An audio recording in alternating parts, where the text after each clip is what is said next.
Alex Hormozi is running 1,700 ads right now. You would expect a team spending that much money right now would have a sophisticated system, right? When I opened up his ads library, I found the complete opposite. Most of the ads look so simple that I honestly thought that something was missing. Turns out there was. And once I understood it, I realized why so many manufacturers are still struggling to make Facebook ads work. So I decided to find out what those 1,700 ads were doing differently. And by the end of this video, you'll understand the biggest shift in Facebook advertising that most manufacturers still haven't adapted to. Hi, I'm Dennis Lagares. I run Haywire Marketing, and most of what we do day to day is build ad systems for branded manufacturers doing between 2 to 20 million annually. So when I go and look at someone like Alex Hormozi, I'm not just curious, I'm trying to figure out what actually transfers over to a business that sells something physical, not a course. Nobody's telling Facebook who to show these ads to, not in the old way at least. There's a new system running called Andromeda, and its whole job is to read the ad itself and figure out who is it for. If the text says doctors, it's going to look for doctors. If it says plumbers, it's going to look for plumbers. That took me a second to actually sit with, because for years, the whole game was picking interests, building lookalike audiences, narrowing an audience inside the ads manager before you even wrote a single piece of copy. Now the copy is doing that exact job. The targeting moved out of the settings and into the sentence. And it's not just Hormozi's ad account either. His other company, School, is running close to 3,700 of these ads as well, calling out things like keto coaches, tennis coaches, sewing teachers. The more specific the name, the easier it seems for the system to find that exact person, which raised an obvious question for me. If the words are doing the targeting, how specific do these words have to be? So I kept digging into the research, and one answer kept showing up over and over again: the avatar. Not in the sense of demographics or audience targeting, but one very specific type of customer was with a specific type of problem. A gym owner who isn't getting leads, a gym owner whose ads stopped converting, a gym owner whose members kept leaving. It's the same person every time. The only thing that changes is a problem you're speaking to. In other words, if you're not testing different customers, you're testing different ad angles for the same customer. And the interesting part is that this translates perfectly with manufacturers. Even though they're selling physical products instead of coaching services, you don't need 10 different customer types running at once. You need one person you're picturing clearly, and then build your messaging around their biggest problem. For example, if you're selling HVAC filters, don't lead with "our filters last longer." Lead with the frustration your customers are already dealing with, like replacing clogged filters every 30 days. The next thing I learned was what happens when you're running multiple ad angles. You can run them all at once at the same time without them fighting with each other. For example, if you sell HVAC filters, you might run one ad for facility managers, another for HVAC contractors, and another one for commercial building owners. Each one is speaking to a different customer with a different problem. So if you sell more than one product or serve more than one type of customer, don't hold yourself back. Let each angle run and see which gains traction.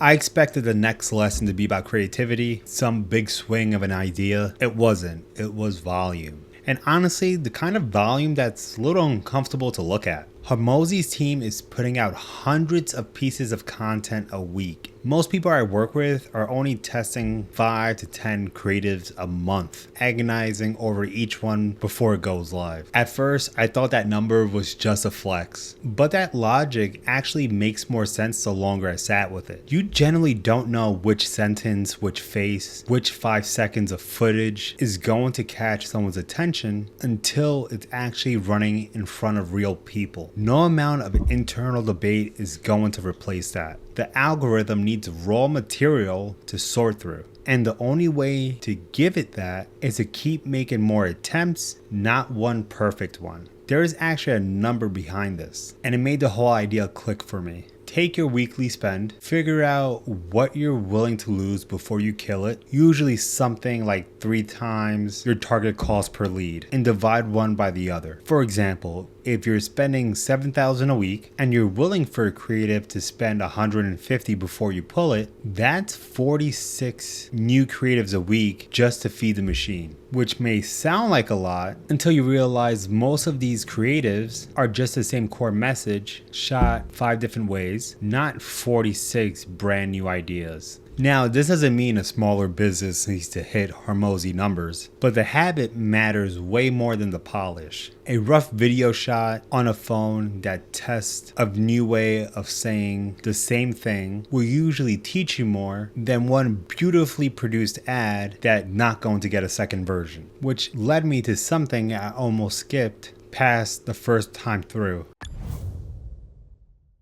Across everything I watched, one line kept repeating in different words. There's no such thing as a winning product anymore, only winning creatives. Meaning, the product doesn't matter anymore if the ad looks like an ad. Because if someone recognizes this is something that's trying to sell me in the first half of a second, they're gone. But if it looks like something a friend would post, they'll stay long enough to actually hear it. So the best performing ads are often not the polished ones. They are a phone shot, someone talking directly to the camera, a real customer talking about what happened after they used your product. And this is where I found the actual reason behind all of it. The part that made everything else make sense. Meta isn't trying to make your ad profitable. That is not what they're optimizing for. They're focusing on user experience and keeping people engaged on their platform. So if your ad is entertaining or genuinely useful enough that someone watches the whole thing or saves it or even sends it to a friend, that's a signal it's doing Meta's job for it. And Meta rewards that by showing it to more people. In other words, Meta will lower your CPMs, which is your cost per 1,000 impressions. This in turn creates a domino effect because it will then lower your cost per click, cost per result, etc. Humor works for the same reason. A funny ad with a "send this to a friend who needs it" line spread on its own. That spread is worth more to the algorithm than a hard sell will ever be. You don't need a studio. You need something worth watching for at least 30 seconds. Filmed a way a normal video will be filmed. For example, a supplement brand posting a quick nutrition tip, a clothing brand doing a styling video. Neither one looks like a sales pitch, and both get saved for later, which is the exact signal that gets that kind of reward. And that saved, shared content doesn't have to start as an ad at all. One thing that stood out to me that if you post something organically, a reel, a short, whatever that ends up doing well on its own, you don't need to invent a new ad. You can just take that same clip, add a simple call to action at the end, and run it as paid. It's already been proven by real people before you even spent $1 on it. Once something starts working, the instinct for most people is to go and chase something else. His team did the complete opposite. They take the one message that already proved itself and rebuild it 5 different ways. Same sentence, but now it's an image, and now it's a video when someone talking to the camera, and a customer talking as a testimonial. The idea stays the same, the only thing changes is the shape of it. For a smaller business, that's honestly the more realistic move because you don't always have a fresh idea just sitting there, but you always almost have one message that's been proven and works with your audience. Rebuilding it in different formats is a faster way to continue feeding the algorithm than starting on a blank page every week.